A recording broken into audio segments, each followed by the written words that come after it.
during the mid-1980s, my mother worked as a cleaner in Australia. Her job involved tidying up houses in suburban areas, and occasionally she would take on assignments in rural or wine regions. She had a method of leaving her business cards at local shops, and that's how she generated most of her business leads. Referrals through word of mouth also brought in some clients.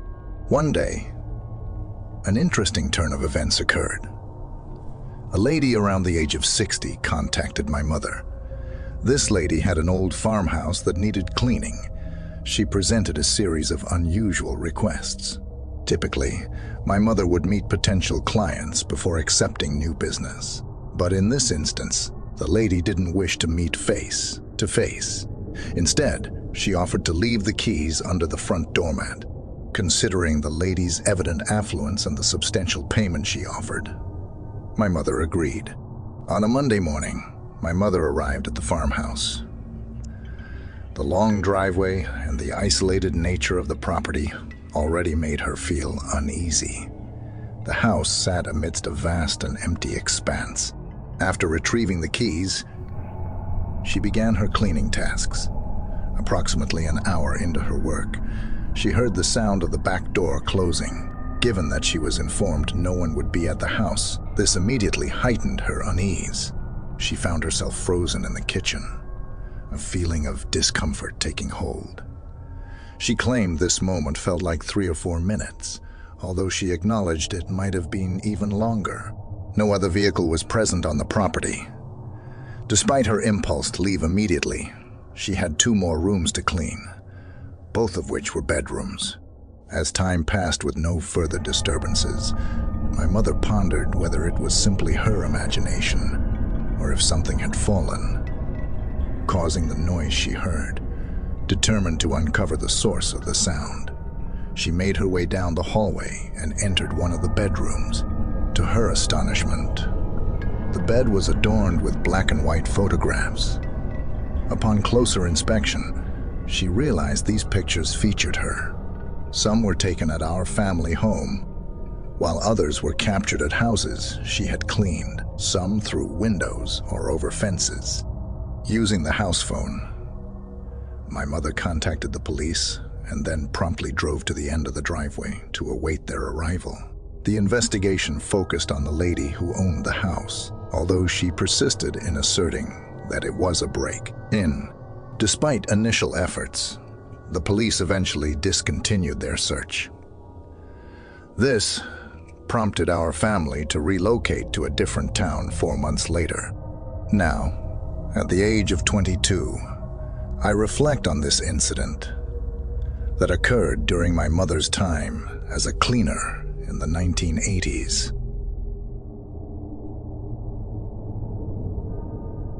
A year and a half ago, I had recently moved into my first apartment and was in the process of settling in. The door to my apartment had an automatic locking feature when closed. On that day, I headed to the entrance of the apartment complex to retrieve my mail, while chatting with a friend on the phone. Once I returned to my apartment, I sat down on the bed to open the mail while continuing my phone conversation. During this time, I accidentally dropped my phone, and it ended up slipping under the bed. To retrieve it, I had to lie on the floor and reach for it. In the process, something in the shadows underneath the bed caught my attention. I felt a rush of shock as I realized there was another person under my bed. He was lying motionless, his back turned to me and his head tucked to his chest, preventing me from seeing his face. And fortunately, he hadn't noticed me. Attempting to keep a level head amidst the torrent of thoughts racing through my mind, I picked up the phone and casually mentioned, "Sorry, I dropped my phone. I'm gonna take a quick shower and call you back." The bathroom was conveniently close to my bed, so I swiftly walked in, quietly locked the door, turned on the shower, and without hesitation, I jumped out of my window. Once outside, I immediately contacted the police and reported the situation. The police instructed me to wait nearby. But across the street, with daylight still present as it was summer, I positioned myself behind a car, watching both my open bathroom window and the entrance door of the apartment complex. My friend arrived shortly before the police, and I handed them my keys. Within a short span, 2 officers emerged from my apartment, holding a thin and exhausted-looking man. His eyes appeared wild, yet he made no attempt to flee. One of the officers, who had been consoling me during the search, informed me that the man had positioned himself just outside my bathroom door, brandishing one of my kitchen knives, evidently waiting for me to exit. It turned out that this man had managed to sneak into my apartment through the entry door while I was at the mailbox and had concealed himself under the bed. The individual who had intended to cause harm to me was later identified as a homeless person and was subsequently placed in a mental health facility.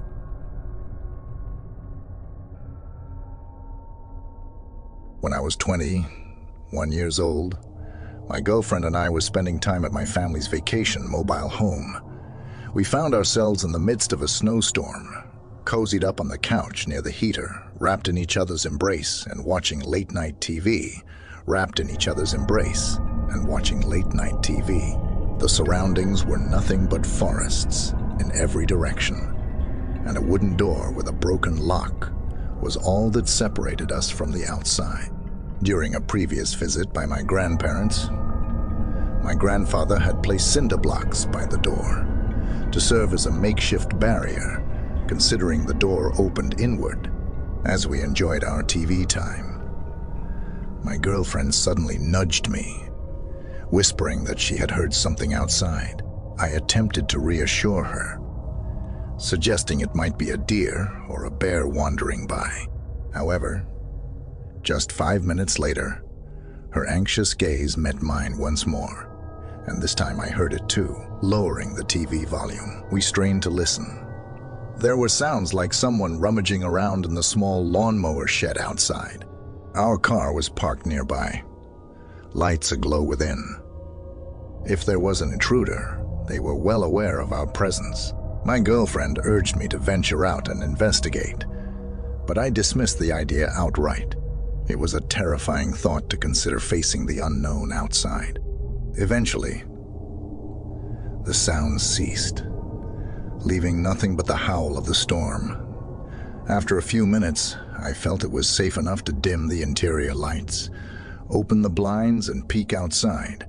Yet, the darkness thwarted any meaningful observations. Switching on the porch light, I could discern a portion of the front yard. To my shock, there were distinct footprints etched in the snow, not those of animals, but unmistakable shoe prints leading toward the backyard. Gathering my courage, I approached the window, overlooking the backyard. What I saw was enough to elicit a scream, which actually came from my girlfriend.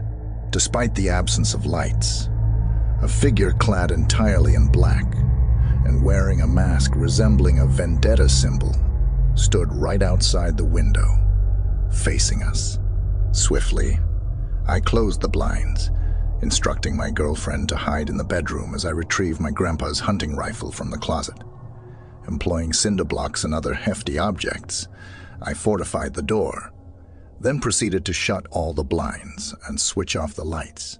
We huddled together in the bedroom corner, my girlfriend trembling while I kept the rifle at my side.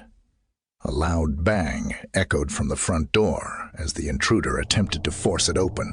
I didn't think he tried the knob. His efforts were in vain, regardless. Following a few more futile attempts at the door, the man seemingly abandoned his mission. I stayed awake throughout the night, clutching the gun as my girlfriend slept. As soon as morning broke, we packed our things and departed hastily. Chillingly, fresh footprints leading from the front yard window extended into the woods. I've not returned to that place since, although my grandparents did and reported no signs of a break in or missing items. The prospect of revisiting that location doesn't even cross my mind.